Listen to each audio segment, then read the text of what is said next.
Frustration is my key today. I am very upset about the direction the world is going. The natural world, we look at the fires, we look at the melting glaciers, we look at perhaps the Gulf current, the issues that's going to bring with so much fresh water coming from Greenland in the Arctic. We look at Antarctic melt that's going faster than anybody would have believed, and the temperature rising so fast, seacoast rising, hurricanes coming. And that's just the natural, ladies and gentlemen. That's just the natural world. We look at the terrible situation in Afghanistan. I want to make one thing clear, in my opinion, and that is that it didn't matter who was the president. When they were leaving, when we were leaving, bringing our troops back out of Afghanistan, this was going to happen. Nobody knew it would happen so fast.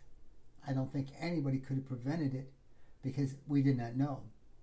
You can blame all they want. The Republicans want to blame President Biden for it, and some of you suggested an impeachment about it, but it is not his fault. Could we have anticipated that? Maybe, probably not, though. I don't think we could have anticipated something like this happening. Something like it falling apart in a matter of days, almost in hours at the end. And there they are in Kabul. And it just is a horrible situation. These people want to get out, and the Taliban says, oh, we're going to be different now. Well, they're not. They're not radically different. I don't know what's going to happen to there. We've got to get as many people out as we can, people who supported us.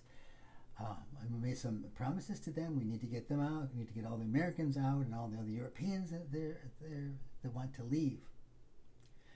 And then yesterday, a man who was found to have bomb-making supplies threatened to blow up a bomb in the Capitol area in Washington, D.C. He was captured after a standoff where they had evacuated or locked down all the buildings and everything. And they finally did get him to surrender. But he did have the bomb-making materials, I guess, at his home, wherever. But that isn't the bad part. The bad part is a representative in the House of Representatives, Mo Brooks, said that he understands the frustration of it because of the direction of socialism we are going. This is the same man who talked about kicking ass on January 6th. And he says in both cases he meant at the voting booth. Well, I don't think that's what all those people out in that audience of the election fraud group that Trump had set up believe that. I think every single one of them thought this was war. This was war, and they had to go back and take the government back. They had to make sure that the former president was president again. I don't think anybody who saw that insurrection, other than our own Representative Clyde, who said it looked like tourists, which we know is such BS,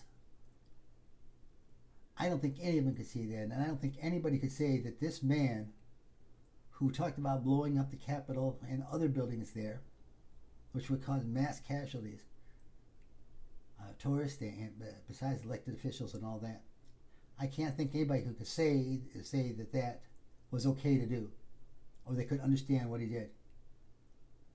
That was like saying Timothy McVeigh, they could understand why, because he thought their rights would be taken away, so he could go blow up and kill children in Oklahoma, in the Oklahoma City bombing back in the 1990s. These things are ridiculous. We are in such a bad position in the world right now. We need to be united to work on protecting the democracy of the countries that are set up to be democratic. Afghanistan was never going to be a democracy. Egypt has had problems being a democracy. Russia didn't work out too good trying the democracy. China went there for a little while, but they went back to the Communist Party being all powerful again. There's still issues in Cuba. So none of it is working out well in countries that have not been used to it. Democracy can be forced on a country. It was forced on Germany. It was forced on Japan. And they've been relatively successful in both of those countries. There's still issues, but it's not as big as a threat. But to have it threatened in this country as it continues to be by the MAGA party is absolutely ridiculous. Absolutely ridiculous. So I am frustrated. And then we throw COVID in there, and all these people refuse to get the shot, get the vaccination, refuse to wear the mask. And our own governor says businesses in this state don't have to cooperate with local mandates. They don't have to cooperate.